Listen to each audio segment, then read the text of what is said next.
Diana Everett-Snyder, and I'll be with you for the next hour. I'm going to read you something, as I always do, and it's from a book titled The Creature from Jekyll Island by G. Edward Griffith. If you have not read this book, I highly recommend it.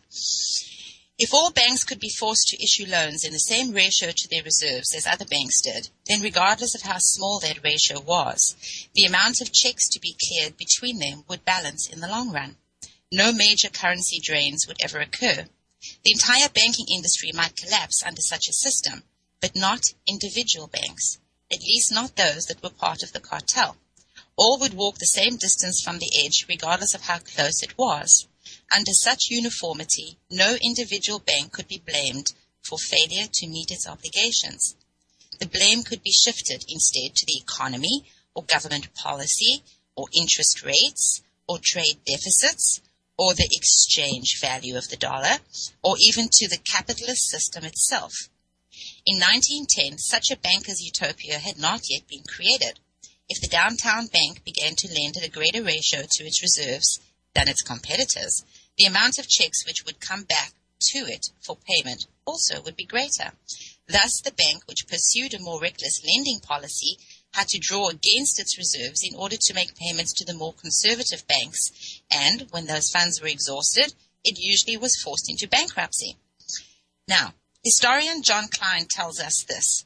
The financial panics of 1873, 1884, 1893, and 1907 were in large part an outgrowth of reserve pyramiding and excessive deposit creation by reserve city banks. The panics were triggered by the currency drains, you see, that took place in periods of relative prosperity when banks were loaned up. In other words, the panics and the resulting bank failures were caused not by negative factors in the economy, but by the currency drains on the banks, which were loaned up to the point where they had practically no reserves at all. The banks didn't fail because the system was weak. The system failed because the banks were weak. This was a problem that brought 7 men over 1,000 miles to a tiny island off the shore of Georgia. Each was a potentially fierce competitor, but uppermost in their minds at that time were the so-called panics and the very real 1,748 failures of the preceding 2 decades. Somehow, they had to join forces. All right, I'm going to read you something else from this book called The Creature from Jekyll Island. The basic plan for the Federal Reserve System was drafted at this meeting held in November 1910 at the private resort of J.P. Morgan on Jekyll Island off the coast of Georgia. Those who attended represented the great financial institutions of Wall Street and, indirectly, Europe as well. The reason for secrecy was simple. Had it been known that rival factions of the banking community had joined together, the public would have been alerted to the possibility that the bankers were plotting an agreement in restraint of trade, which, of course, is exactly what they were doing. What emerged was a cartel agreement with 5 objectives: stop the growing competition from the nation's newer banks, obtain a franchise to create money out of nothing for the purpose of lending, get control of the reserves of all banks so that the more reckless ones would not be exposed to currency drains and bank runs, get the taxpayer to pick up the cartel's inevitable losses, and convince Congress that the purpose was to protect the public. It was realized that the bankers would have to become partners with the politicians and that the structure of the cartel would have to be a central bank. The record shows that the Fed has failed to achieve its stated objectives. That is because those were never its true goals. As a banking cartel, and in terms of those 5 objectives, it has been an unqualified success. You see, it goes like this. Knowledge of the nature of money is essential to an understanding of the Federal Reserve, because contrary to common belief, the topic is neither mysterious nor complicated. For the purpose of studying this, money is defined as anything which is accepted as a medium of exchange. Building on that, you'll find that there are 4 kinds of money. There's commodities, receipt, fiat, and fractional. Precious metals were the first commodity money to appear in history, and ever since they've been proven by actual experience to be the only reliable base for an honest monetary system. Gold, as the basis of money, can take several forms. We know them: bullion, coins, and fully backed paper receipts. Let me say that again. Fully backed paper receipts. Man has been plagued throughout history with the false theory that the quantity of money is important, specifically that more money is better than less. This has led to perpetual manipulation and expansion of the money supply. Did you guys hear that? Perpetual manipulation and expansion of the money supply through such practices as coin clipping, debasement of the coin contact, and in later centuries the issuance of more paper receipts than there was gold to back them. In every single case, these practices have led to economic and political disaster. In those rare instances where man has refrained from manipulating the money supply and has allowed it to be determined by free market production of the gold supply, the result has been prosperity and tranquility. Now, I talk about this a lot, this paradigm of prosperity and scarcity. It's crucial, to where we're heading currently. I don't know how many of you actually watch the mainstream media, but it is good for picking up the odd tidbit.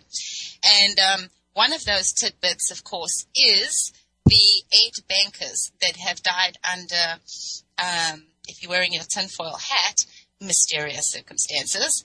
And if you're part of mainstream, well, they simply committed suicide. So I, again, don't know how many people look at the stock markets and stock charts, but it's very interesting if you go back to the year prior to 2008 and you look at the flow of the charts from 2007 through the crash of 2008 all the way up to right now, today. And what you see, if you look at that, is that originally, when in 2008, at the crash moment, we had 17% of the American civilian population own stock on the U.S. stock market. Subsequent to that, it has declined to 11%, while simultaneously, we've also seen enormous margins of profit. The bigger the companies that are trading on the stock market, the larger their profit has been. There is an excessive gorging going on in our stock market.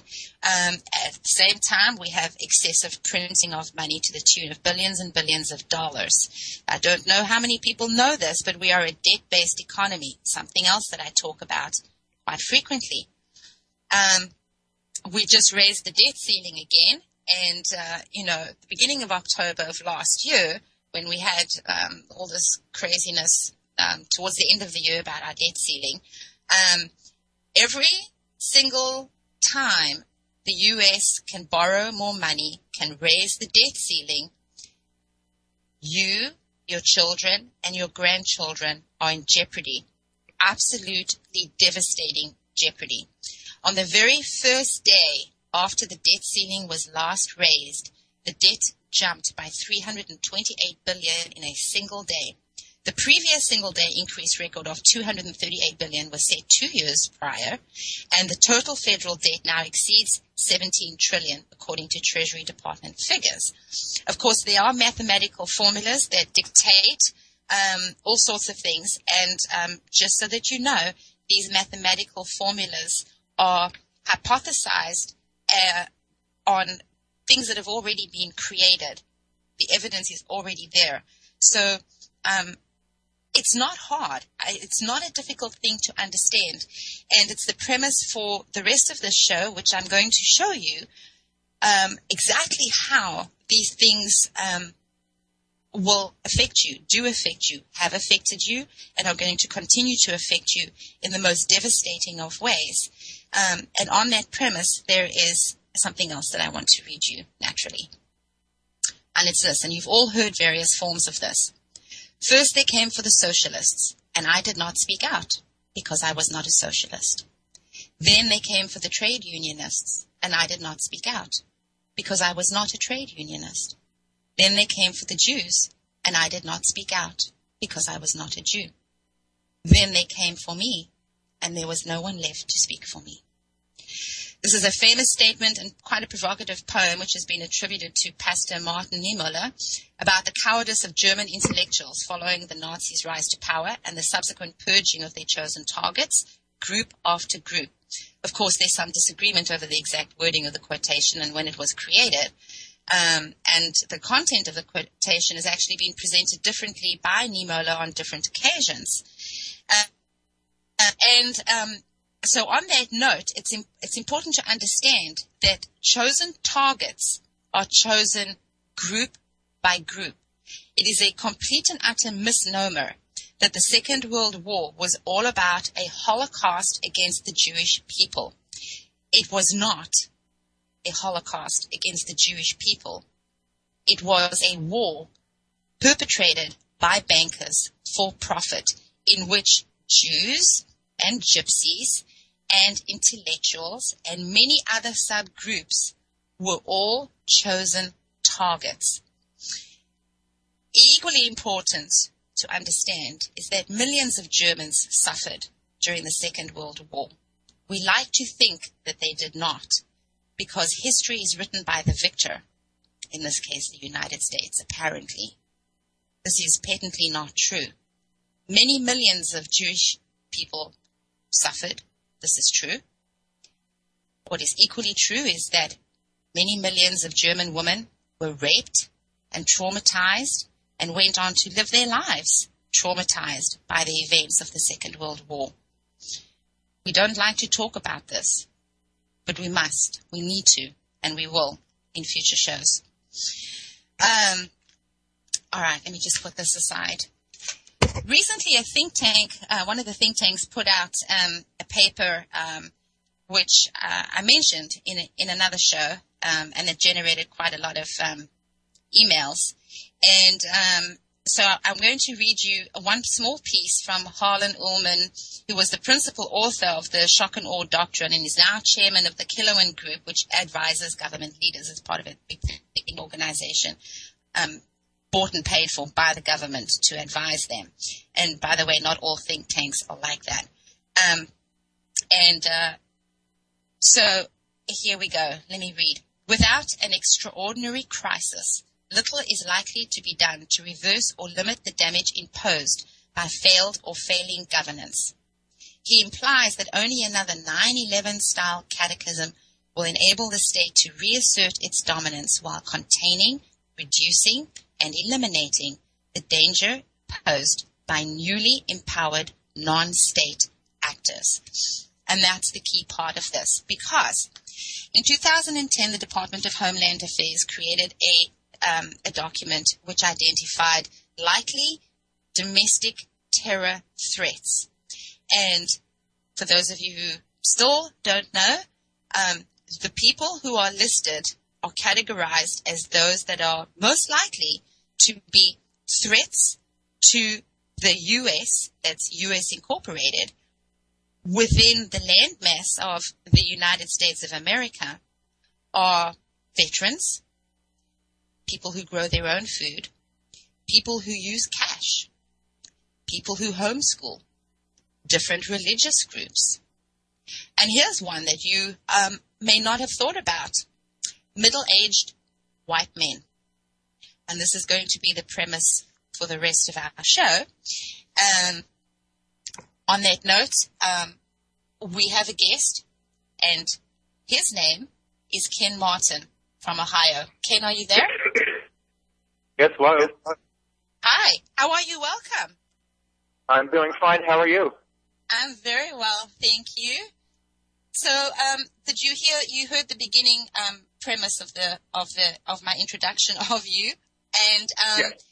So I've left it open because, of course, there are many other groups that have been targeted by the government. I would add to middle-aged white men, our autistic community, our elderly community as a broad blanket community, subgroup within our community.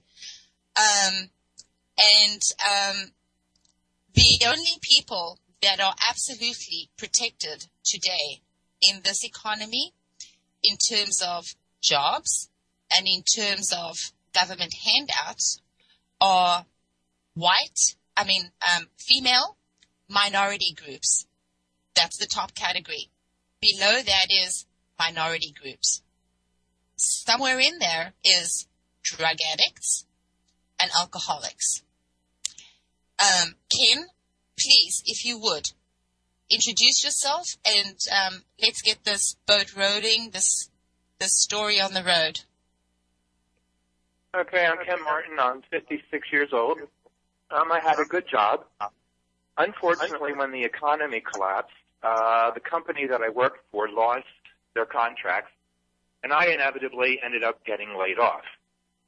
In the process of looking for another job, I sent out hundreds and thousands of resumes to different states. I sent resumes to New Jersey, Maryland, Pennsylvania, Michigan, Massachusetts, New Hampshire, Texas, Louisiana, Ohio, California, and I forget where else. I got no phone calls, and this went on for about a year. At the end of a year, my unemployment ran out, and I got a phone call. And it was for a job that I would consider not very desirable, but I would take it because I was in an emergency situation.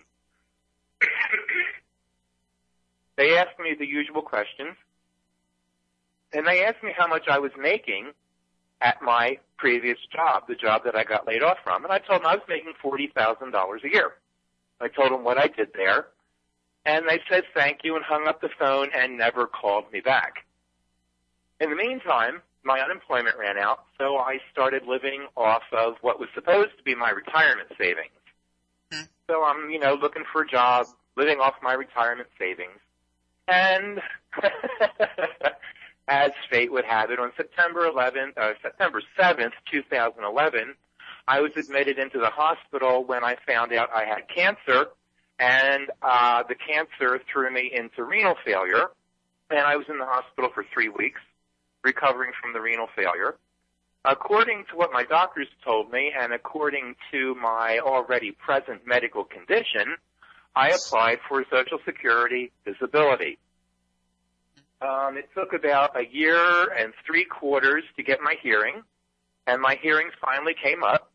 And in the hearing, my lawyer asked the judge, if the judge had received my medical records, and the judge said, yes, I received the claimant's medical records, and I reviewed them, and I agree that the claimant is disabled. So I thought, oh, thank God, this isn't going to be the horrendous nightmare that people are telling me it is. So we proceeded with the hearing. At the end of the hearing, the judge turned to the disability doctor in the hearing and asked the disability doctor, do you agree that the claimant is disabled? And the disability doctor said, no, the claimant is not disabled. He can do housework. And the judge turned to me and my lawyer and said, the claimant is not disabled. I will send you my decision in the mail within 15 days. And when I got the decision in the mail, the judge said that I lied in the hearing and that I was not disabled. So now I'm living on $189 a month in food stamps and $115 a month in state of Ohio disability financial aid, and I'm living in a subsidized apartment complex for people with disabilities. So that's where I stand right now. Right, and of course, as you and I have talked about before, while this is your story, it is indicative of hundreds and millions of stories, hundreds of thousands and millions of stories around the United States, which is not to detract from your story, and which is to illustrate a rather cruel irony that the United States of America perceives itself as the global power, not a global power, but the global power, and seeks to police the world, seeks to monitor atrocities around the world, while at home, millions of people who have paid into various programs and been upstanding citizens have been pulled down along with this unfolding banking, economic, paper asset forfeiture crisis through no fault of their own, obviously, since we know that all of these are engineered and manufactured by the banks with the politicians for their own nefarious ideologies, for lack of a better word, that encompasses a whole volume right there. We open the papers daily, we put on the news daily to hear about how our country, in our name, is bombing other countries and killing other people to bring world peace. We'll be right back.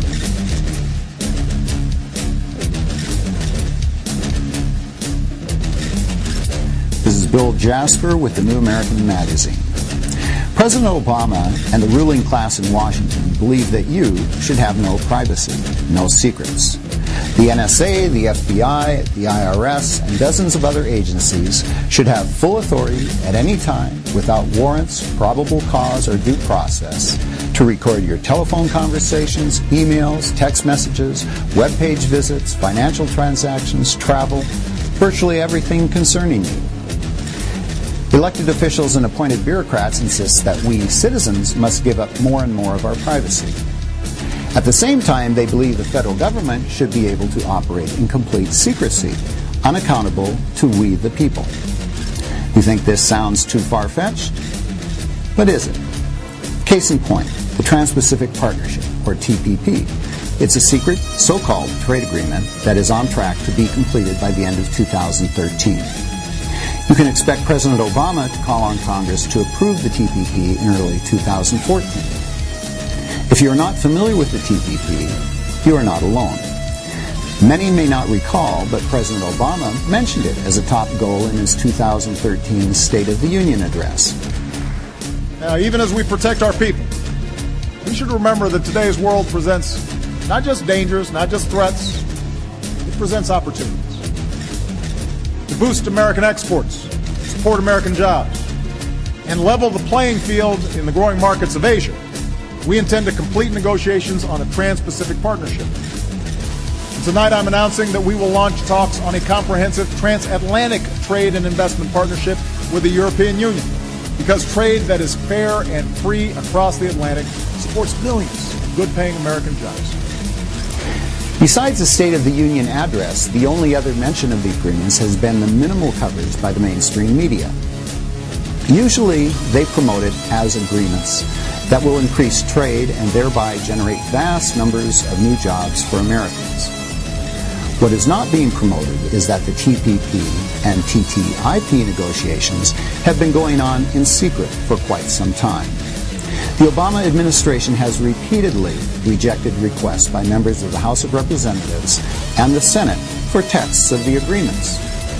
Incredibly, while the Obama administration denies access and information to the officials whom the American people have elected to represent them, it gives special access to big corporations, labor unions, and stakeholders whom the administration has selected to represent the American people in so-called advisory committees.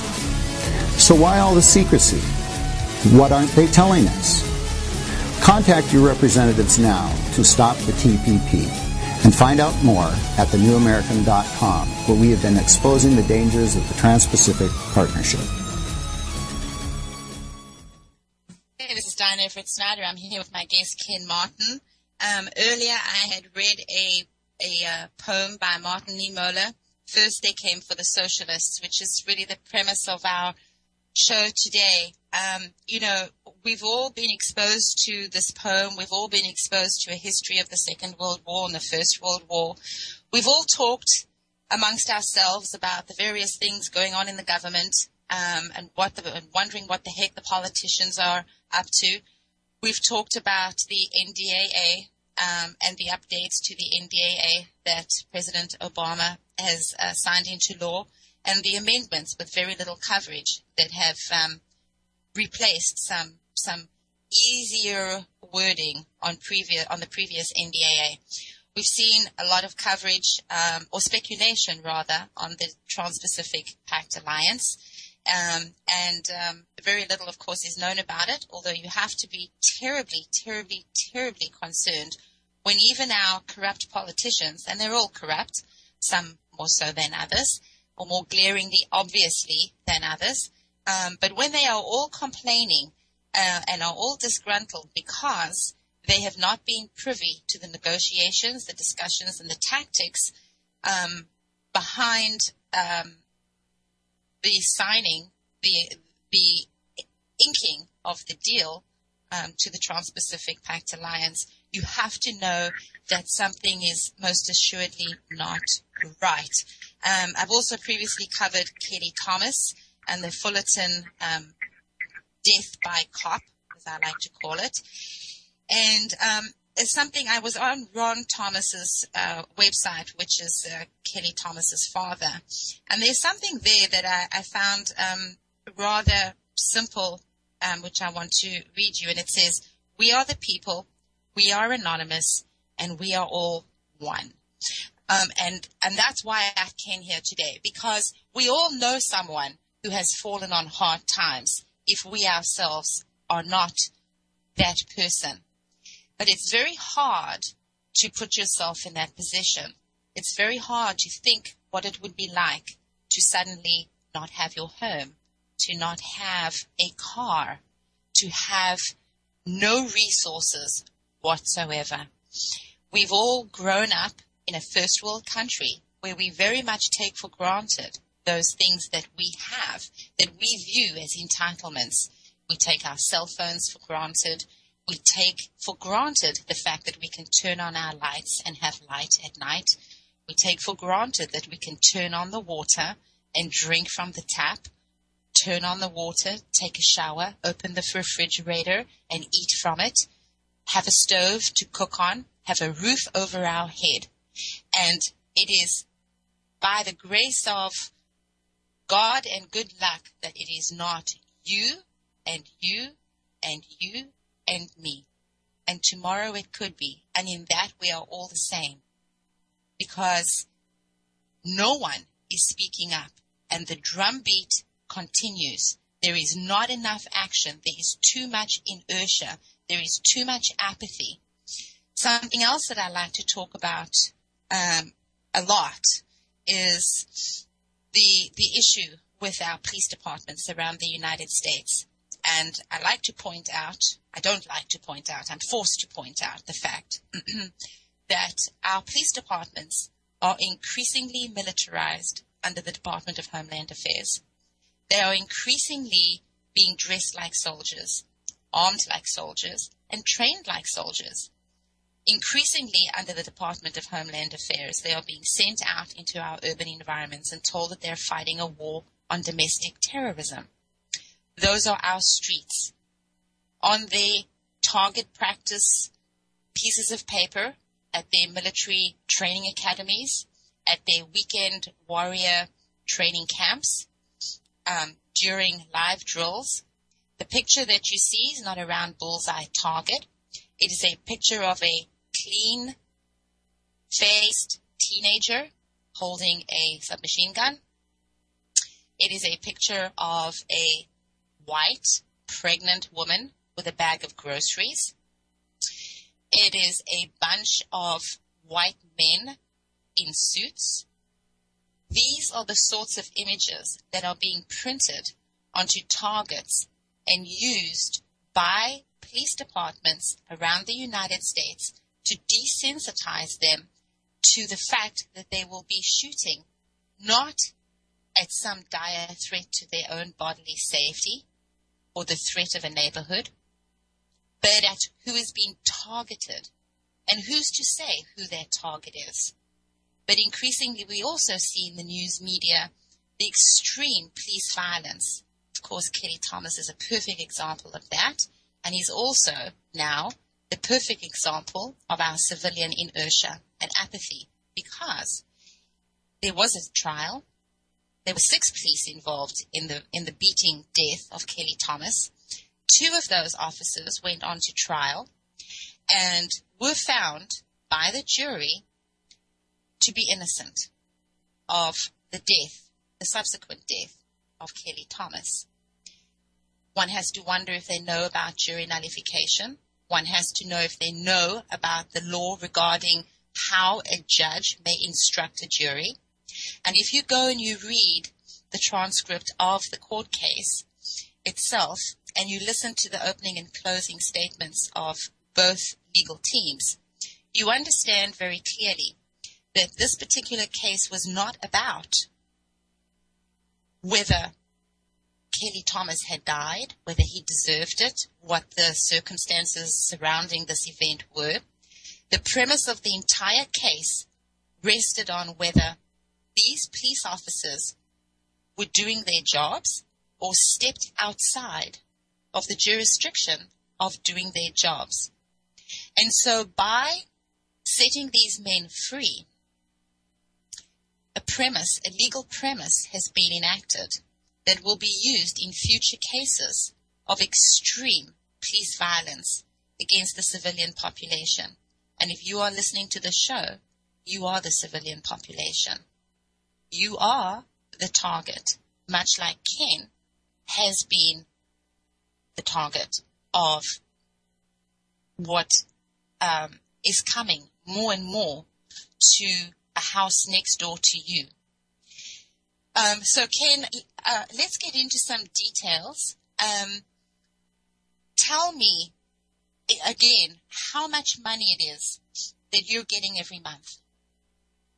I'm getting $115 a month on the State of Ohio Disability Financial Assistance Program, and I get $189 a month on food stamps, and I'm also on Medicaid. Okay. And so you're in a subsidized housing now. Now, when I met you a couple years ago, you, of course, were living with some friends, and it was extremely stressful because they, too, were struggling somewhat. And ultimately, you had no choice but to move into a shelter, which to anyone is absolutely devastating, especially to someone who has always been able to pay their bills, has been gainfully employed, and been a successful human being. So Correct. you had belongings that needed a place to stay. You had your own flesh and blood person, which needed a roof over his head, and you had a vehicle. Now, I know that you had to sell a whole lot of stuff and ended up giving away a whole lot of stuff. And then you moved into the shelter. Now, how long were you at the shelter? I was at the shelter for 10 months. Okay. And tell us a little bit about that experience, if you would. Oh. I know it's loaded. Let's just say it's not something that you want to do. It was a learning experience for me because I was not fully aware of the kind of people that live in shelters. Everything that I had heard on NPR and other radio stations was saying that the rate of homelessness among people my age was increasing because of the collapse of the economy and sending jobs overseas, people losing their jobs. Okay, hold on. The number of homeless sleeping each night in the New York City shelter system has surpassed 50,000 people for the first time in 3 decades. According to a report by the Coalition for the Homeless, more children and adults are homeless now in New York City than at any time since the Great Depression. In the last 7 years, thousands and thousands of families in New York City have lost their jobs. They have become unemployed. And rent, the cost of housing in New York is so high that they can't afford to pay rent. So even though they're working, or they've become recently unemployed, there's thousands of them who have no place to live. While many turn to shelters, a skyrocketing number of people have sought refuge in the city's subway stations and carts, notably in the brutally cold winter months. According to the city's annual HOPE NYC Street Survey, there were more than 1,800 people living on the subways in 2013, up from 1,000 in 2009. The shelters are sometimes dangerous. You have people in a closed space together. There's a lot of mental illness, and there's also drug use. And for children, moms and dads who are working and have children who are homeless, they have fear sometimes when they go into the shelters. So weirdly, oddly, they prefer to sleep on a subway train than to go into the shelter mainly because of the conditions, personal safety. Last week, it was reported that transit workers and the NYPD had set up a plan to clear homeless men and women out of the subway system starting Monday at 3 a.m. However, after facing opposition by advocacy groups and a report in the local news outlet DNA Info, they were forced to tone down their language, insisting the so-called, quote, outreach program was to be voluntary. With the homeless population above and below ground at an all-time high, many believe significant progress will only come about with an increased supply of permanent housing for families and support services for the mentally ill. Susan Madaris, Press TV, New York.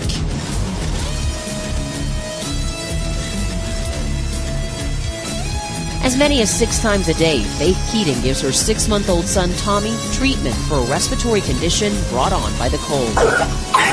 Keating has lived in this shelter with her 4 children since December. She came from Missouri to find a job. We're always outside. We're always in the cold. I don't have a car, so it's either taking the bus or walking. So how does the weather affect you day to day? I have to figure out, are we risking somebody getting sick again or somebody getting worse than they already are? Across the upper Midwest, temperatures are 10 to 35 degrees below normal. Chicago's low was 2 degrees. Grand Forks, North Dakota was 11 below. This photo, taken from space, shows nearly 80% of the Great Lakes covered in ice. In Minnesota, mail carriers have been unable to make deliveries to mailboxes buried in snow. Ready? Back in Illinois, Keating says she's unsure when her family will move out of the shelter. Is the weather stopping you from being able to get back on your feet? It's definitely making things a lot harder. Unfortunately, it is only going to get worse. The overnight low for the northern plains is negative 20. Scott, that wind chill will be negative 40. Benita, thanks very much. I want to announce today that we will be providing the Kingdom of Jordan a $1 billion loan guarantee fund that will help Jordan access the international capital markets, as well as extend for 5 years the memorandum of understanding that we have with the Kingdom of Jordan that allows that country to pursue the kind of development that will not only help the people of Jordan but help the region as a whole. For more news, visit youtube.com/pigmine5. This is Ozzy Skateboard, and you're listening to UCY.tv.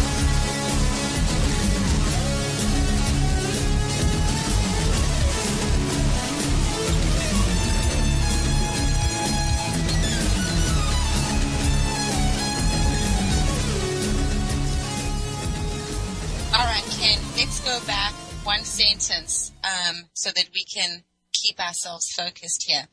You had said that you had been told that homelessness in the middle-aged population was increasing, and you thought. Yes.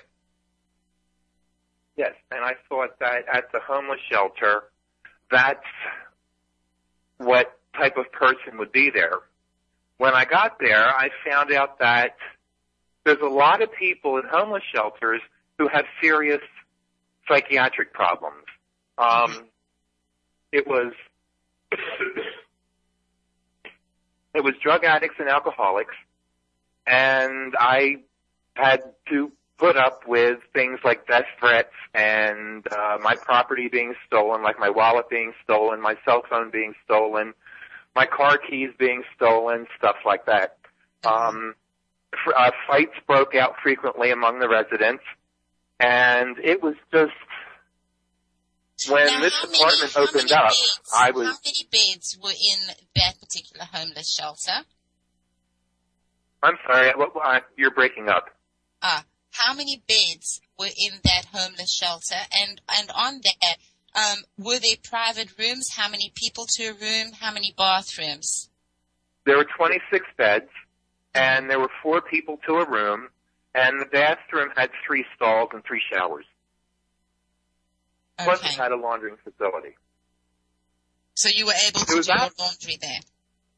Yes, it was actually, as homeless shelters go, this was like the top of the line homeless shelter. It had a kitchen, it had a living space, it had a laundry facility, shower facility. It was actually a very good program. It's a private shelter sponsored and supported by the Catholic Church.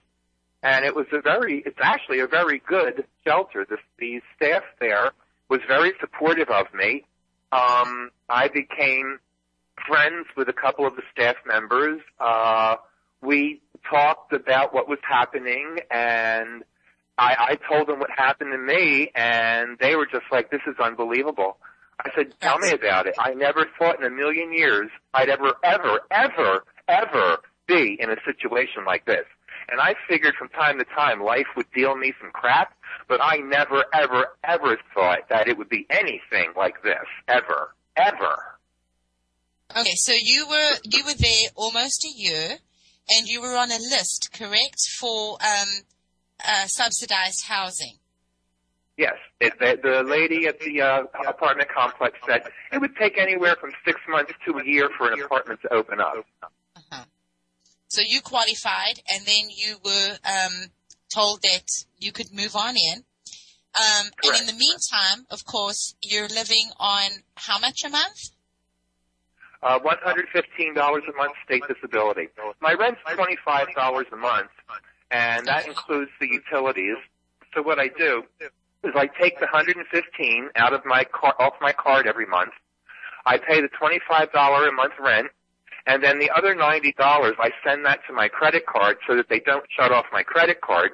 And things like soap, shampoo, laundry detergent, dish detergent, and stuff that the food stamp card won't buy, I drop onto my credit card, like car insurance, gas for the car, shampoo, soap, laundry detergent, stuff like that. Right.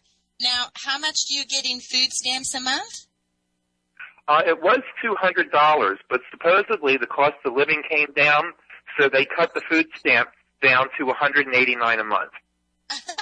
Well, I don't know about Ohio, but I'm in California, and I can tell you that it sure as hell hasn't gone down. In fact, it's gone up, while simultaneously corporate salary increases, cost of living increases are hovering at around 3% for people. And well, my car insurance went up. Right, and it's not keeping current with the increasing prices. So, and corporations don't care, because if an employee complains, they're let go. I've spoken to far too many people, both in the corporate industry, who manage and micromanage this philosophy, as well as having spoken to too many people on the receiving end of this corporate philosophy to believe otherwise.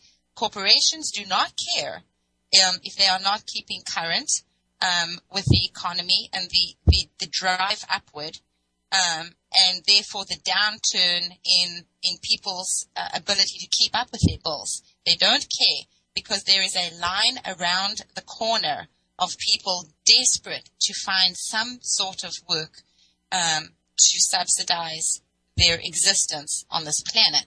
So the idea that $189 can feed a person adequately for 30 days, or for this month, 28 days, doesn't matter, is ludicrous. It's absolutely ridiculous. So, okay, so you pay $25 in rent, and you send $90 to your credit card so that you can drive your car, so that you can keep current on your car insurance, so that you can use your credit card to subsidize what the food stamps do not cover. Things like toilet paper, shampoo, what else? Yes, all that. Yeah, toilet paper, shampoo, soap, laundry detergent, dish detergent, because I don't want to live like a pig. Right. I mean, one has to, in order to stay I'm trying healthy. to maintain as much civility as I can here, so, Well, $115 so this is a month doesn't do much. Right, and so this is the whole thing, and this is important to talk about, because, we talk about the numbers, But the numbers don't mean much unless you can relate them to tangible things. And so we can talk about, the banks, and we can talk about the economy, and we can talk about the stock market, and we can talk about our politicians and the fact that it doesn't matter who you are, you can never reach a damn one of them while they're busy drawing their salary and living their fantasy lifestyles at our expense. You are unable to get a hold of them. And we'll cover that in a second. And so we can talk about all of those things in a very esoteric manner. But the reason I keep going over these numbers with you is because I really want people, regardless of how much you currently earn, regardless of whether you're earning, because $40,000 is the median middle-class salary across the United States. Yes, it differs for various states. Cost of living differs for various states. This is true. But the median middle-class income for the United States is $40,000. And, of course, we have this thing that we've been inculcated with called the American dream, where everyone supposedly is entitled to a home and a white picket fence and a cell phone and an SUV and all that other stuff and all the toys.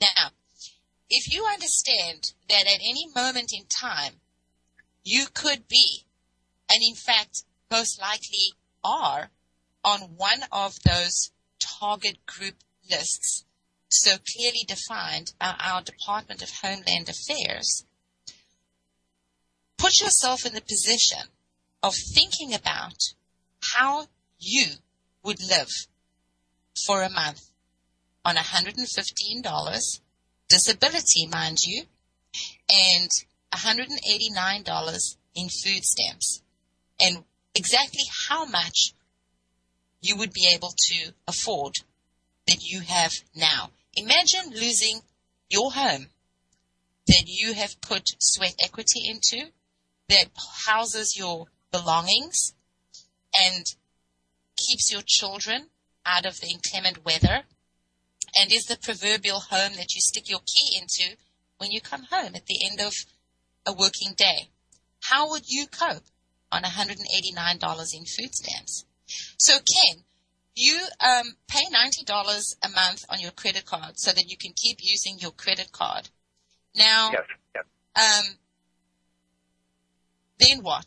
What happens when $90 is not enough to pay on your credit card? What happens then? Well, I'm in trouble. I mean, I'll have to sell my car to pay the credit card balance off so that I can keep using the credit card. And in the meantime, hope that the appeals committee reviews my case and, looks at my medical records and says, you know what, this guy is disabled. The judge was right the first time around. His medical records clearly state that he has physical limitations and impedances, and he is disabled. Let's give him his disability. That's what I'm hoping for. I'm hoping that happens before more disaster sets in, because there is no public transportation here. If I have to sell my car, I am literally, and I mean literally, stranded. Okay, and not to mention, Ken, that they've also told you that the appeal could take up to 3 years. In all likelihood, it may not, but it could take 3 years. Now, behind you, because you've been in this situation for some years now, but behind you comes the people who lost their unemployment benefits in December, right around Christmas time and New Year. So behind you, down the road and around the corner and encompassing the entire perimeter of the United States is the rest of the people who are becoming you. So in all likelihood, the courts are going to be stopped up and backed up, and everything is going to grind slower. The red tape is going to unfurl at a much slower rate. So what happens when you have to sell your car, you no longer have a vehicle, and it still hasn't been reviewed by the review board. And I want to point out that Ken qualifies on all, is it 5 or 7 points? It's 7 points that you have to meet, and I meet all 7 of the points. My age, my physical limitations, my medical condition, my current income status, and I forget what the other points are, but I meet all 7 points.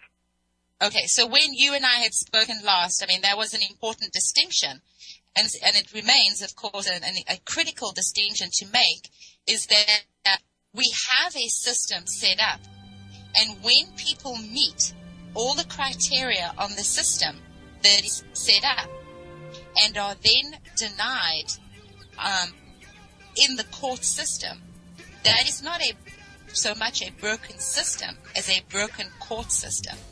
Because if you qualify for 7 out of 7 of the qualifiers, there is absolutely no reason for a judge to deny it. Please think about this coming week. We are marching to a drum. This is Diane Everett Snyder. I'll see you next week. Bye-bye.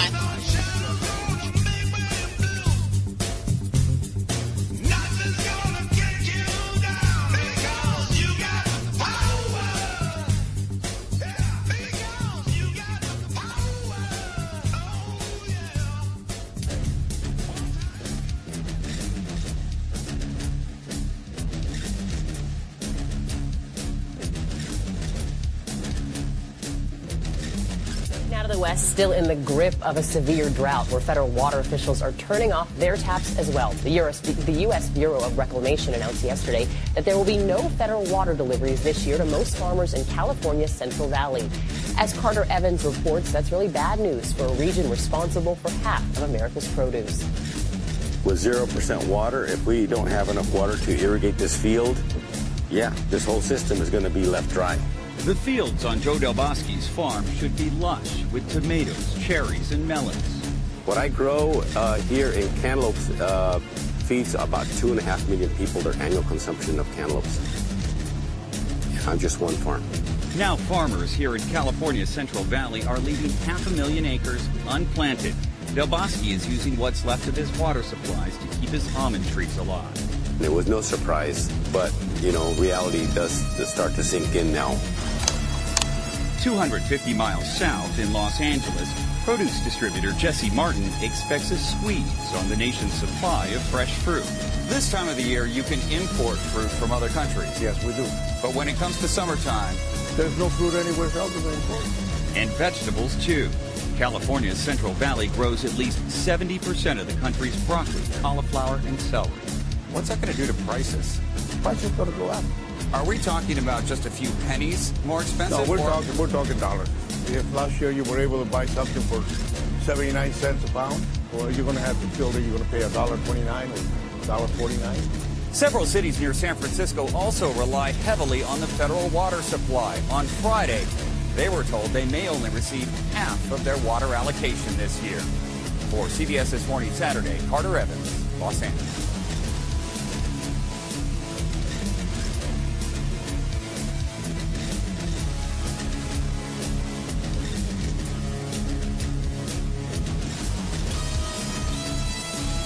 The next time you buy that Granny Smith apple or that grass-fed steak, you'll likely be paying more.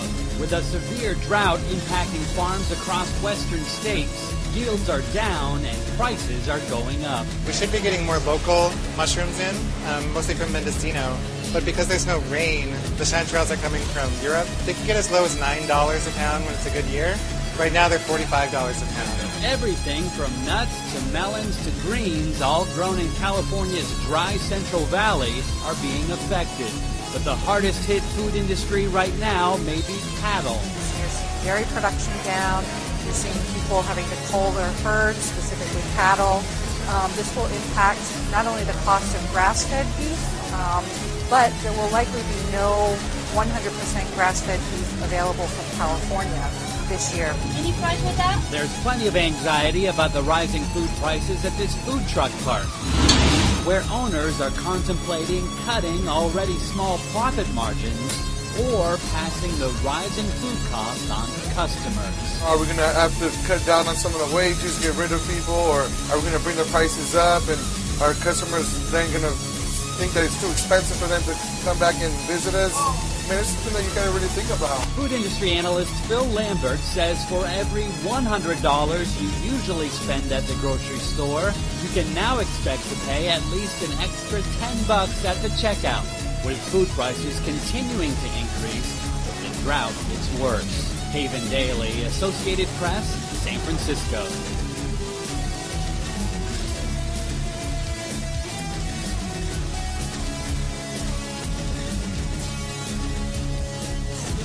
Even before this rough winter in the east and south and the current drought in the west, extreme weather had been pushing food prices up over the past several years. Even so, the government's consumer price index is showing little or no inflation. Well, try telling that to shoppers in the supermarket checkout line. Here's Michelle Miller. I'd like the government to stop by my house, come food shopping with me, and see where the real costs are. Writer Jen Singer, mother of 2 teenage boys, wrestles with her grocery list every week to keep the household budget from getting away from her. We go through one of these every couple days. It's a big part of my take-home pay. An apple a day, can't afford it at these prices. Save 90 cents. It's not her imagination. While the government says prices are up 6.4% since 2011, chicken is up 18.4%, ground beef up 16.8%, and bacon has skyrocketed up 22.8%. Oh my God. Making it a holiday when it's on sale. Bacon for $3. Things that are going up in price are the things that I absolutely need to buy. It's the meat, it's the milk, it's the eggs, and it's getting out of hand. $8.32 for this. Convergex market strategist Nick Tolan. Moms can really tell the government a lot about inflation. Food inflation is far greater than the government thinks it is. But the big problem for families, wages are not budging. If my income isn't going up, how am I going to keep up with inflation? Median income is up only 1% a year. For Singer, that makes it hard to save for college tuition, which has been rising 6 to 8% every year for 5 decades. The price of college is terrifying. And so we're looking at cheaper schools or scholarships, I hope. Run faster in track. That would really help me out a lot. Many are concerned that while economists paint a benign picture, middle-class families are quietly struggling. The disconnect is severe because it's the economists that make policy, but it's the people that have to live with the outcome of that policy, and that disconnect is growing to the point where I think it has to break soon.